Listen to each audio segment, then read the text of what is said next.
নমস্কার বন্ধুরা, দুর্গা মা আসতে আর মাত্র কয়েকদিন বাকি। তার আগে পুজো হয়ে গেল গণেশ চতুর্থী, তারপরের দিন পঞ্চমী, তারপরের দিন ষষ্ঠী। আর হ্যাঁ, এই ষষ্ঠীটা হচ্ছে ভাদ্র মাসের 23 তারিখ, ইংরেজি 9 সেপ্টেম্বর, বারটা হচ্ছে সোমবার। এই যে সোমবার দিন ষষ্ঠী পুজোটা করতে লাগে, এটা হচ্ছে আসল ষষ্ঠী পুজো। আর এই ষষ্ঠী পুজোটা প্রত্যেক গৃহস্থের বাড়িতে করতে হয়, বিশেষ করে যারা পুত্র সন্তান জন্ম দিয়েছে তাদের মাকে তো অবশ্যই এই পুজোটা করতে হবে। আর হ্যাঁ বন্ধুরা, এই পুজোতে কি কি উপকরণ লাগে, কিভাবে পুজো করতে হয়, সব বৃত্তান্ত আমি এই ভিডিওর মাধ্যমে শেয়ার করে দিব। আশা করি এই ভিডিওটা দেখলে তোমরা প্রত্যেকেই পুজোটা করতে পারবে খুব সহজে। তো চলো বন্ধুরা, শুরু করা যাক।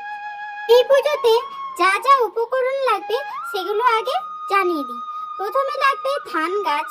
আর হ্যাঁ, প্রত্যেকটা কিন্তু একটি করে লাগবে।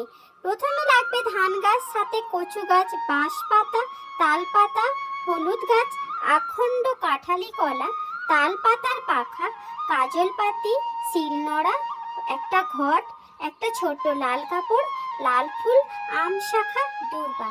আম শাখা যেটা লাগবে সেটা হবে বিজোড়, যেমন 7টা, 5টা, 3টা, এইভাবে বিজোড় আম শাখা কিন্তু একটা লাগবে। তো যা যা উপকরণ লাগবে আমি বলে দিলাম।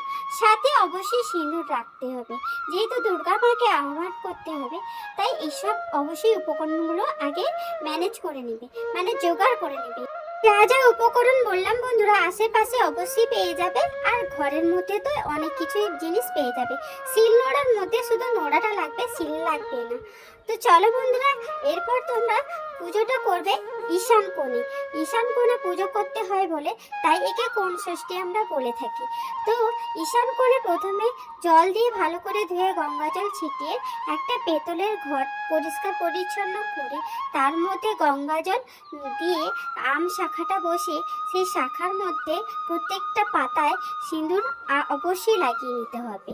তারপর যতগুলো আমি গাছগাছালি বললাম, সমস্ত গাছ কিন্তু সেই লাল কাপড়, ছোট্ট একটা লাল কাপড়টাকে ধুয়ে ভালো করে জড়িয়ে ঘটের ঠিক পেছনে যে কোণটা আছে সে কোণটার মধ্যে ঠেকিয়ে দিতে হবে।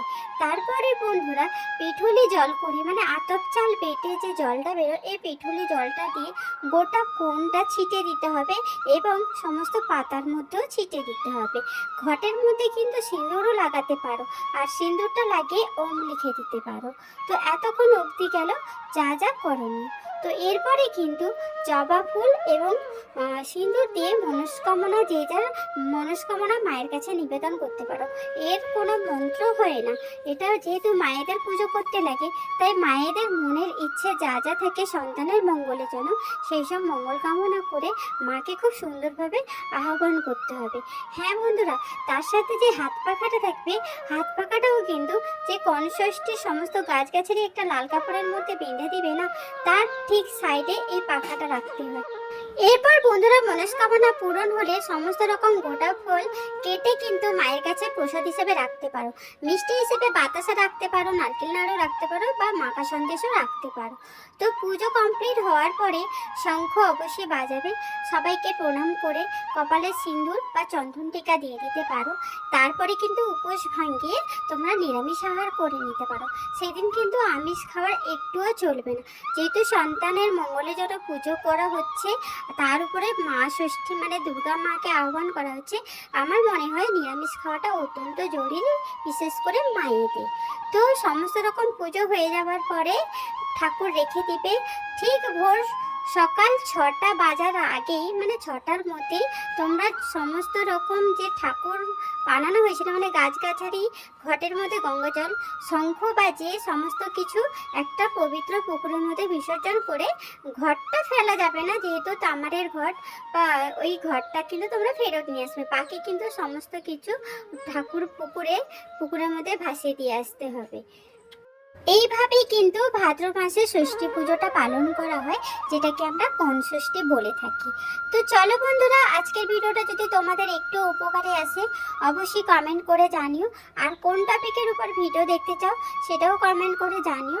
আশা করি আমি তোমাদের একটু উপকার হলেও দেওয়ার চেষ্টা করব। তো হ্যাঁ, এই ষষ্ঠী পুজোটা করলে অত্যন্ত তোমাদের মঙ্গল কামনা হবে এবং তোমাদের মনস্কামনাও পূরণ হবে। এটা একবার পালন করে দেখতে পারো। তো চলো বন্ধুরা, আজকে পর্যন্ত এখানেই আমি সমাপ্ত করলাম। তোমরা সকলে খুব ভালো থাকবে এবং সুস্থ থাকবে। ধন্যবাদ।